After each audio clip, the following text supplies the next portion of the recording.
On this episode of the Star Trek Universe podcast, Matt and I are both sick, but we're still going to plow ahead and cover all good things in our Picard primer. Right after this.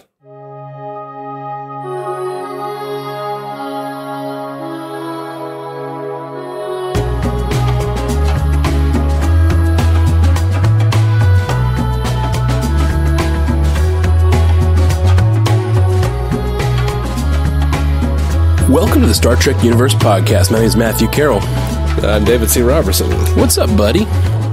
Oh, just sick and sniffling and the whole thing. Yeah, I feel you. I feel you. I am also sick, but you know what I'm not sick of? Star Trek. This episode is quite good. Let's dive right into it. Did you have a synopsis, or should I rattle one off?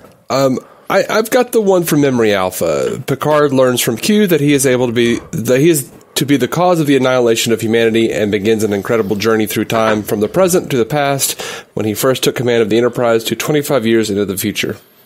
That's it. Very cool. Well, again, this is the last episode of Star Trek, The Next Generation, all good things. And, man, it's wonderful. It's wonderful. I think it's just a really amazing way to encapsulate the series by showing earlier than we ever saw, or like literally right before we ever saw, and then showing 25 years later, and then also having it sort of wrap up in the current timeline, and having Picard finally have a little personal growth. I cannot say enough good things about this episode, but let me say one negative thing about TNG in general, which is, I've said it before, I don't think they have enough character development of the characters on the show. After this show ended, it auto-played the Star Trek The Next Generation retrospective. Have you watched that? Are you talking about Journey's End? I don't know if it's Journey's End. It's just called the retrospective on on Netflix. Because I know they did in between or right before the final episode. They had called a Journey's documentary. End. Yeah, it's called Jonathan Frakes hosted. Called Journey's End. Well, I was just watching that, and I'm 8 minutes into it, and they have an interview with Rick Berman, and he's talking about how far the characters have come. And it's so sad. He's trying to tell us how far the characters have come. Like that's the thesis sentence of his statement. And then he goes on to talk about each character and cannot come up with one legitimate thing that changed. It's so bad. I mean, he says things, but like they aren't changes. They definitely aren't changes. I don't know. It's just real bad. I do think they did change over the course of the series, but they weren't certainly not like today's characters, in anything. Yeah.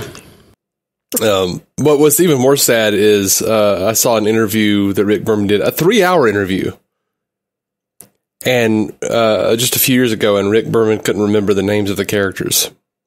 Wow, that's pretty atrocious. That's a man who cares about his work. It's a man who really knows the bricks that he laid into this wall that we call Star Trek. Anyway, I don't want to harp on that, but I just thought that was really funny. It's just where I was when we started their Skype conversation. I was watching that, and it's just so funny. He's like, it's very different. Picard, they changed so much over 7 years. Picard starts out as a confident leader who really knows his place and in this world, and then the end here, he's the same. I was like, that's not a difference. I would say Picard's arc here is he's found family that he didn't expect. He was very wary of family. Well, he came to terms with his desire for family too, and continues to do that. That's a big part of his arc for sure. I agree, but that mostly happens in this last episode.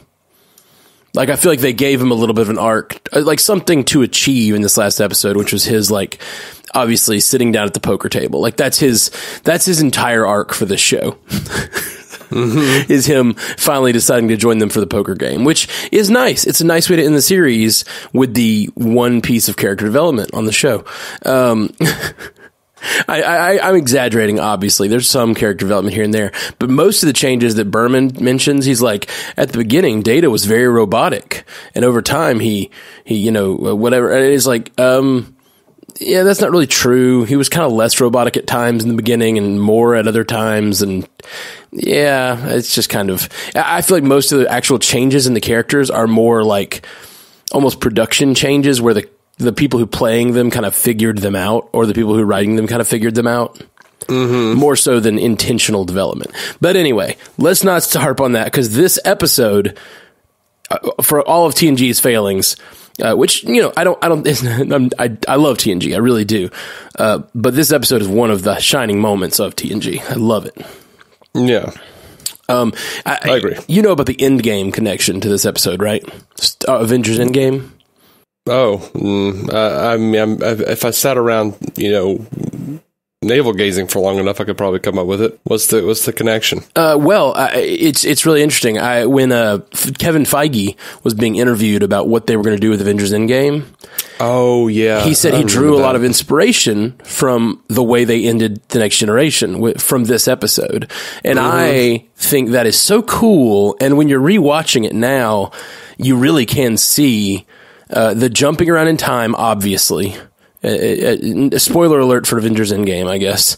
But they do the same thing. They pick different time periods in that canon, and they jump around and show you different things. They even jump forward in time a little bit, even though it's not a time travel mechanic. They jump forward in time to show you what would have happened to these characters if they'd lived 5 more years. Right. And it's just neat that he said that in an interview, and that it's so correlated. It's really cool. Yeah, I think I remember Marcus and McFeely saying they drew inspiration from this, now that you mention it. But yeah, that's pretty cool. Yeah, really neat. Two universes I love a lot. So, well, it's a fantastic finale. It really is. It's textbook. I mean, and I think that's why Marcus and McFeely and Feige looked at this. It's because what shows have ended well? There's very few. Even a lot of my favorite shows end poorly. Yeah, and this is one that stuck the landing, in a way that most don't. And so I really am. It makes sense that they would pull from this and go, what did they do, and how can we use that? It always bugs me whenever I see a finale that tries to do a clip show. Oh yeah, and they're like, oh, let's look back up on the time of the blah, blah. And Seinfeld did that. Boy Meets World did that. There's a bunch of them that did it, and it's really annoying. Wait, Seinfeld wasn't a clip show, though, right? It was not an actual clip show. Do you just mean revisiting previous characters and moments? Which one did you say? Seinfeld didn't end with a clip show. Oh, right? It did. Totally did. Like, there was a story, but they just kept going back to showing because they're in that court scene, and every character they've wronged or whatever is shown up, and every time one of them gets up there to tell their story, it cuts back and shows the clip. Oh, I legitimately did not remember there were actual clips. I remembered that it was all the people they'd wronged over the years in a courtroom, which is a pretty fun way to end that show. Honestly, I liked it. I have grown to like it over the years, but it sucked at the time, especially with the fact that they showed a freaking clip show before the finale. Yikes. It was nothing but a clip show. So, anyway, I think in terms of series finales, you either go all good things or you go goodbye, farewell, and amen from MASH. Which I've never seen. I've never seen all of MASH, so. Ooh. Man. I know you love it. Do it. Yeah, check that out. There are very few that stick the landing, especially for these sorts of sort of big, expansive universes like Star Trek, where you've got so much going on. It's hard to end well, And really cool that they did it so well. So I feel like the main thing to pull from this is where the characters end up in the end. Talk about the growth, the actual growth that the characters do have in the 25 years off screen. It's like they spent 7 years not letting the characters change much because they wanted the show to be plug and play and watch at any moment. And then they suddenly, but the next 25 years, those would have been really interesting. I have to admit, even as a kid, I was like, so this whole time I've been waiting for Picard and Crusher to get together, and they wait until after the show to get together. Yeah, they do it off screen, and then then get divorced. Yeah, we first find out they were married, and they're already divorced. It's such a bummer. It really is. It really is.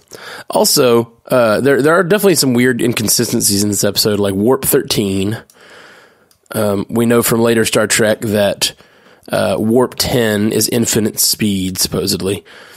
So that's an issue. But my headcanon it with it, like they just have a different kind of warp in the future, and they just use the same sort of rating system, even though they use different warp or whatever. Yeah, it's the same headcanon we have to use because of the transwarp use in Star Trek 3. Right. Yeah. It's a different transwarp. Yeah. It's a different classification. Yeah. Which is fine. I'm fine with that. They could just be calling it 13 when really it's some other kind of technology that's also the Enterprise. Obviously this future is not the future that ends up happening. This future is a possible future. Right. And he makes the change because the Enterprise D does not last 25 more years. That's right.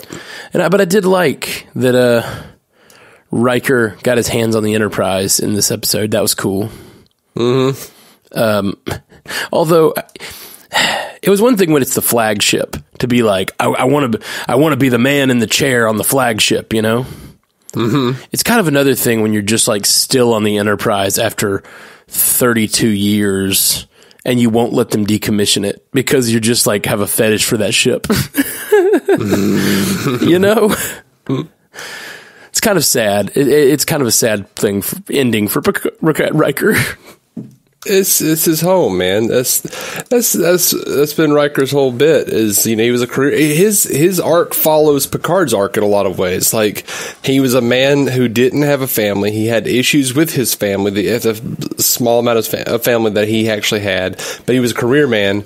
And then he found the Enterprise, and he found a home, and he found a family, and he didn't want to give that up. Like his career took a back seat to that. Like Picard gave up the admiralcy once or twice at least in the series. Yeah, to stay on the Riker ship. gave up the captain's chair to stay on the ship.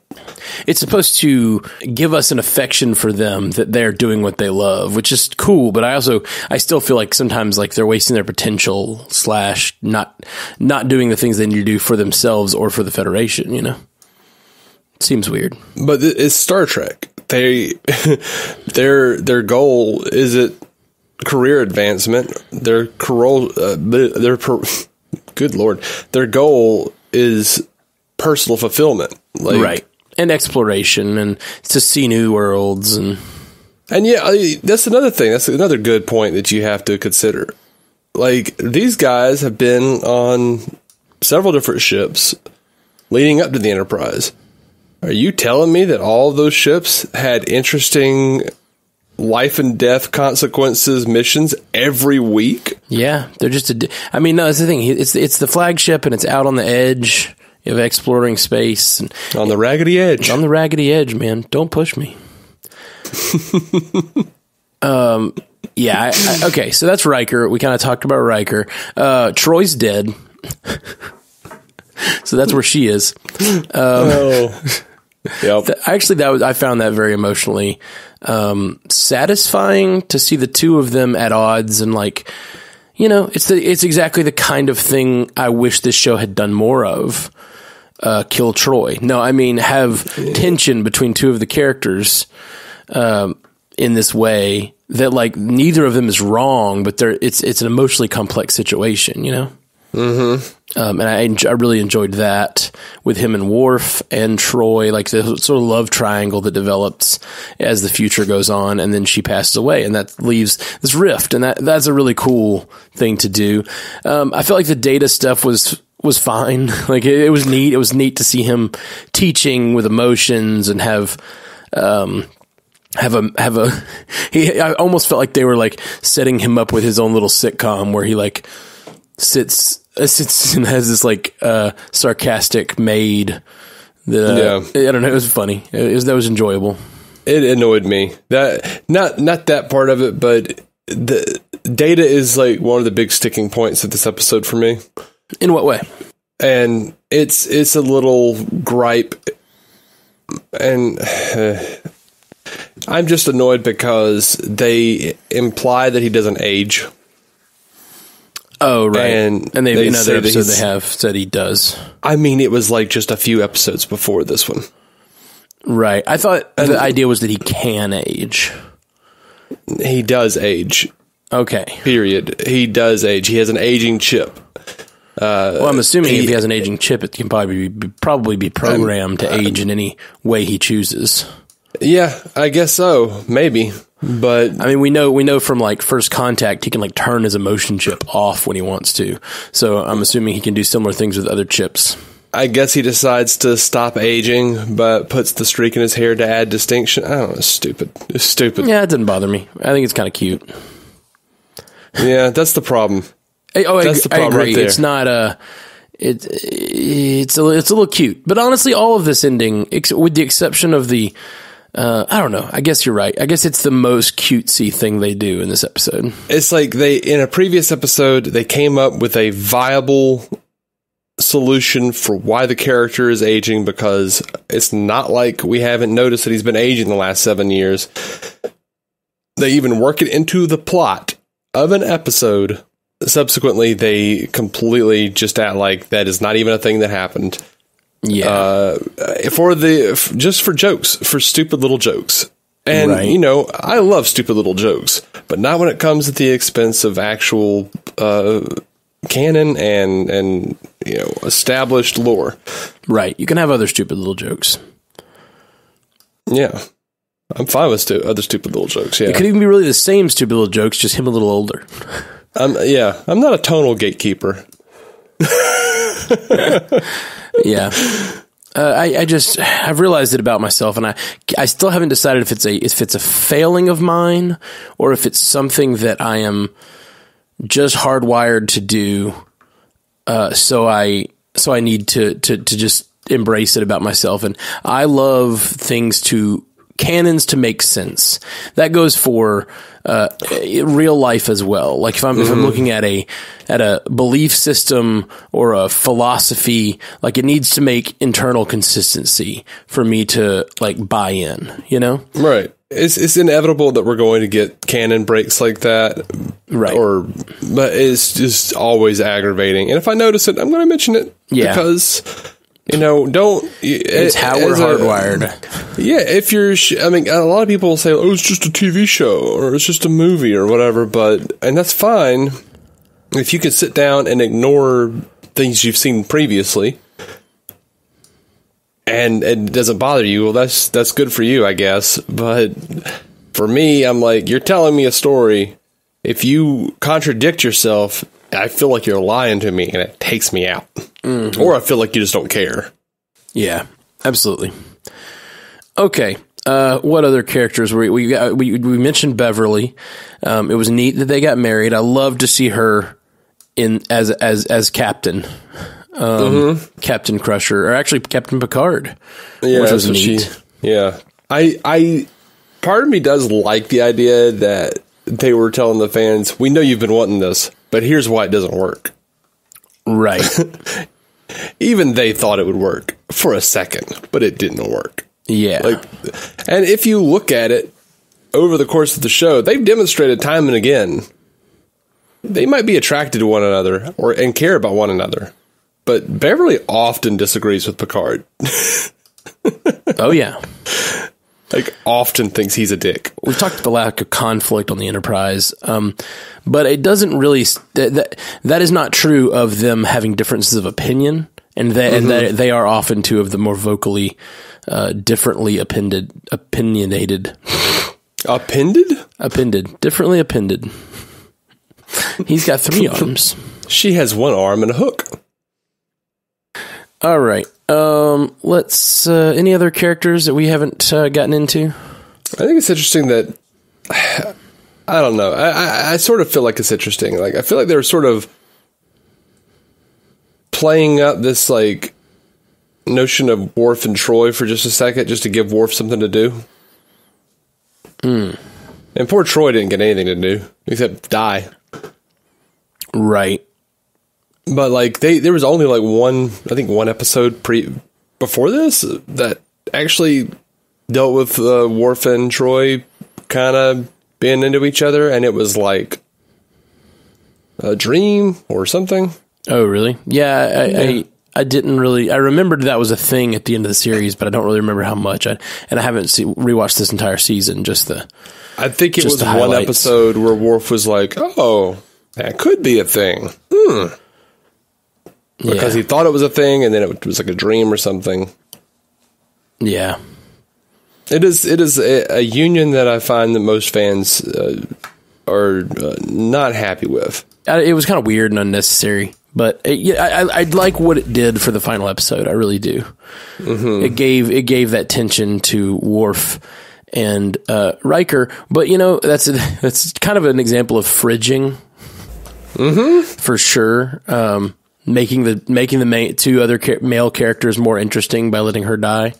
Yeah, I mean, yeah, they totally fridged her. Yeah. Oh, yeah. Fridged hard. But anyway, let's see. I guess we're pretty much to the end of this episode.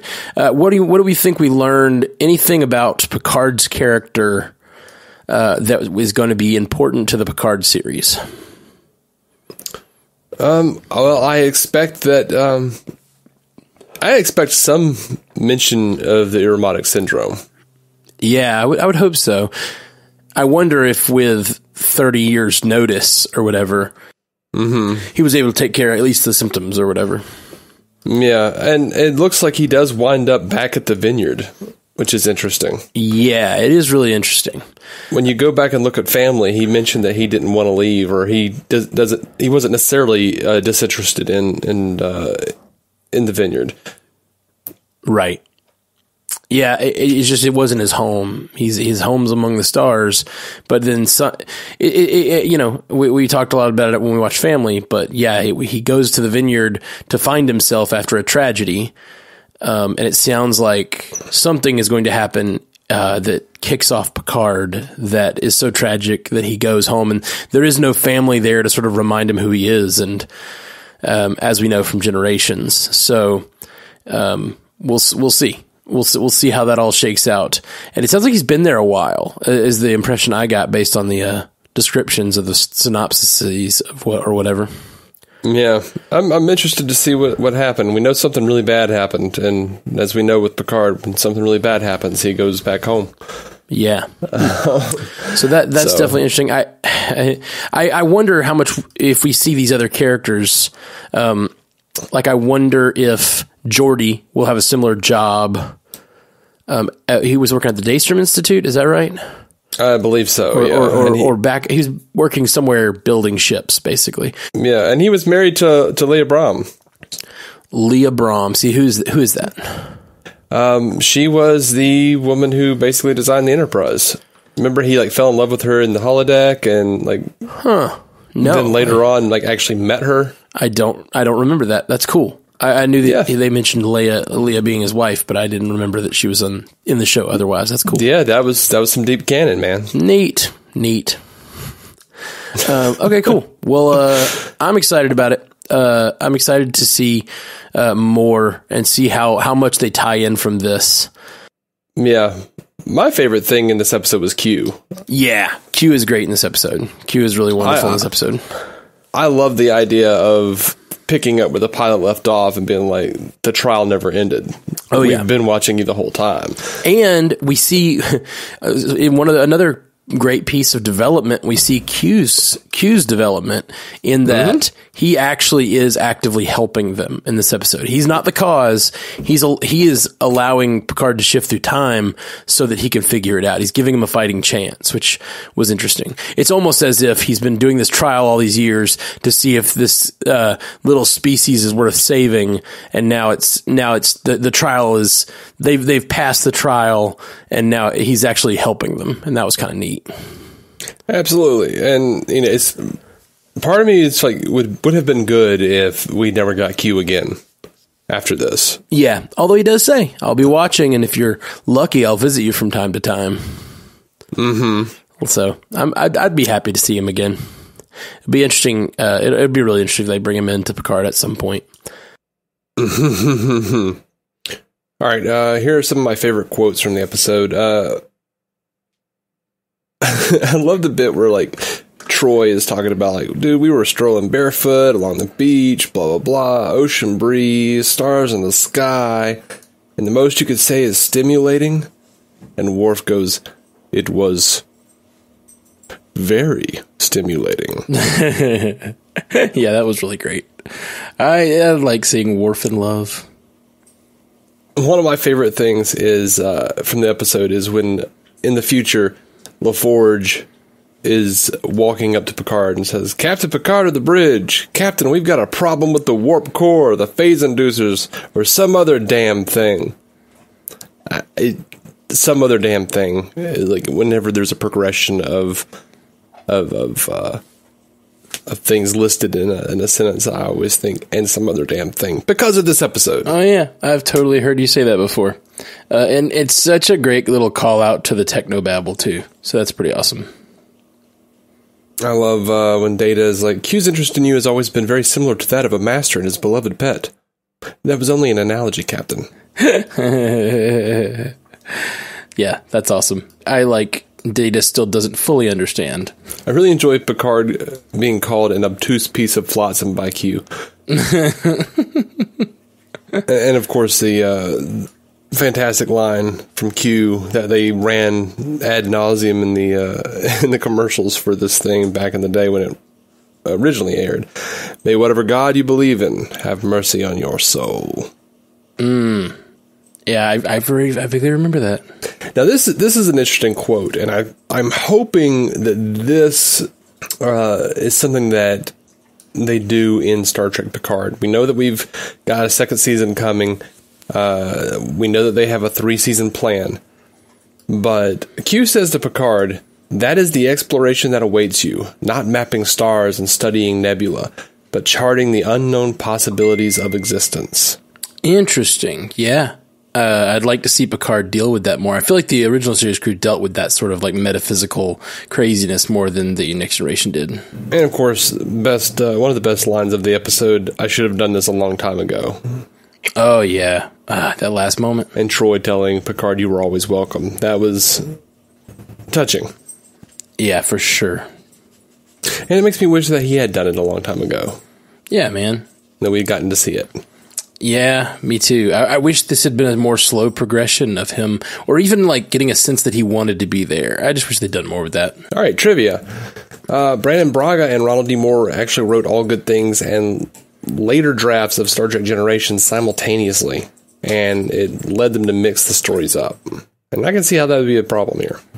Yeah, and if you watch them back to back, you can see why. Like, there's a lot of similarities, at least in theme, to those two things. I kind of wish we'd seen this. Early versions of the story included the Borg attack at Wolf 359 as a fourth main timeline, with Picard appearing as Locutus. According to Brandon Braga, Hugh would have appeared as well, and would be helping to rescue Picard from the Borg in this timeline. Oh, man. That sounds really cool. I don't know exactly how that would work, at least with this time travel mechanic, with Hugh being there, but that's pretty rad. Michael Piller apparently had a big... Michael Piller had a big influence on the writing of the second half of this episode. He says, the first draft of All Good Things was very similar for an hour, but the second hour wandered around without a clear story direction. That must have been when they were getting into that Generations script. He says, I wanted Ron and Brandon to get more ambitious and suggested the idea of Picard working with different versions of himself in the different time periods to solve the crisis. Yeah, and that's one of my favorite things in this episode, when Picard starts to really switch between time periods very seamlessly. It just shows the like badass thought processes of Captain Picard, and like shows his command of himself and his command of any situation in a way that we don't really get to see. I don't know. That's such a challenging thing for any human being to do. It's just really cool. This is the only season finale where Denise Crosby filmed scenes as Tasha Yar since the character had been killed prior to the end of the first season. She did appear in Shades of Grey, but it was stock footage because that was a clip show. And she was in the fourth season's finale, Redemption, as Sayla. Yeah, that's nice. I really liked seeing her. Seeing her like really highlighted the few differences that this show has had over the course of 7 seasons, and that was nice to see her there in those first few moments of before Captain Picard knew this crew well. So early on in the 2364 sequence, O'Brien reports that a number of ships have been reported entering the neutral zone, and there were several scenes which were ultimately deleted but are included in the episode's remastered Blu-ray release. Another reason I need to get that. That expanded upon this by having a section where Picard discovers a group of Tyrellian vessels trying to take advantage of the anomaly's healing and rejuvenation properties. Oh, that's a cool idea. But yeah, I don't see how there's any space in this episode for that. So probably a good edit. All right, so this was pretty great. It's said that the anomaly was formed by the convergence of the tachyon pulses from the 3 Enterprises. Right, and there were only 2 of them. But in the future, it's the Pasteur, not the Enterprise, that fires the tachyon pulse. And Ronald D. Moore later admitted, he says, this is an error that no one caught until the episode was on air. And who caught it first? Rick Berman's 10-year-old son. Yep, I caught that immediately. I don't know what that says about me. Maybe I'm very 10-year-old, but like that, I caught that immediately when they said, "Oh, with 3 Enterprises," or Data says it appears it was with the same amplitude. It appears it was all fired by the Enterprise, and I was like, "No, the Pasteur." So, I now I feel proud. I caught it. None of these producers did. During a discussion between Chase Masterson and Brandon Braga on the website The Fandom in August of 2005, Braga stated that he thought this episode was the best Star Trek script he had ever written. I can see that. It's probably true. Yeah, I'm with you. I agree. Probably one of the better Star Trek episodes, period, honestly. In the 2004 commentary for the Star Trek Generations Special Edition DVD, Braga and Moore both said that they felt like all good things turned out better than Generations. Yikes. That's such a bummer when you're given such budgets and resources and, William Shatner at your disposal playing Kirk. But, I just watched Generations and I can't throw shade. I think it's really good. And we'll talk about it next week in depth. But I think it's really great. But yeah, this episode's probably on par for the writing. That's all I've got, man. All right. Well, unfortunately, that's about all the time we have for this episode today.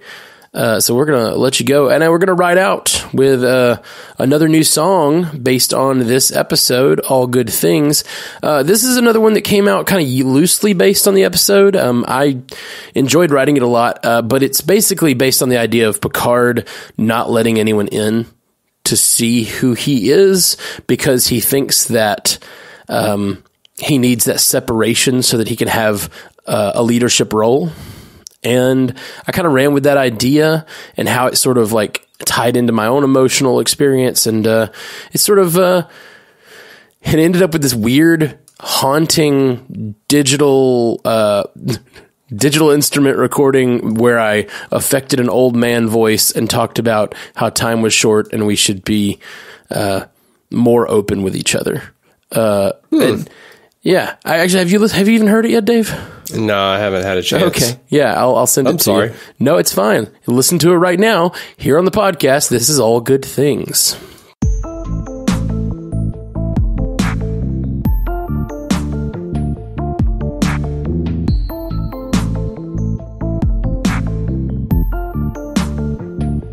The world's a stage. All of us play our roles as we engage.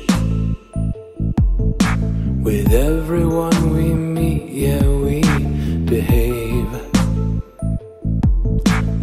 wanting to show that we're weak or push them away. But all good things, they must end. Why do we waste our time? We're only sure of today, so live every moment you find. If you saw me for who I am, would you still want my hand? How can you trust me to guide you through if you see that I'm just a man? So I'll hide my fears and I'll be just what you want to hear. But all good things, they must end. Why do we waste our time?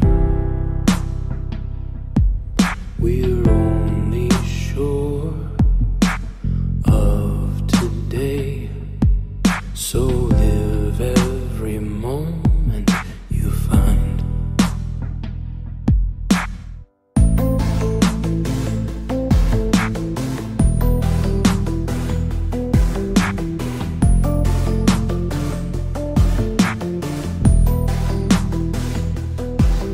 I'm weak,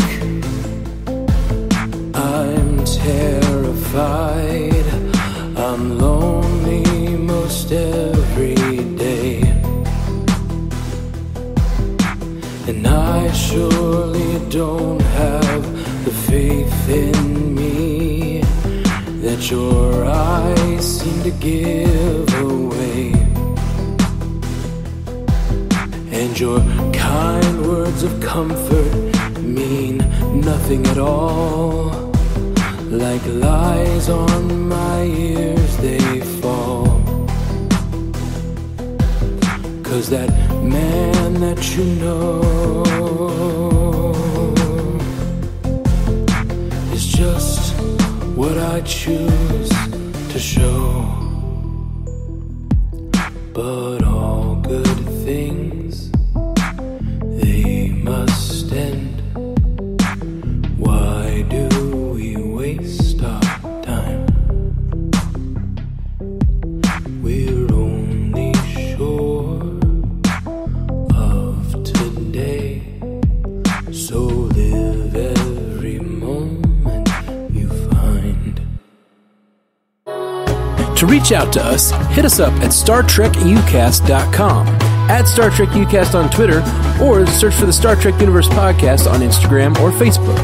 And if you want to hear more from David C. Robertson, search for the DC On Screen podcast in your podcast app now, or go to maladjusted.tv for his comedy sketches. If you want to hear more from me, Matthew Carroll, search for the Marvel Cinematic Universe podcast or the Orville Universe podcast in your podcast app, or check out my music. Just search for Matthew Carroll wherever you listen to music.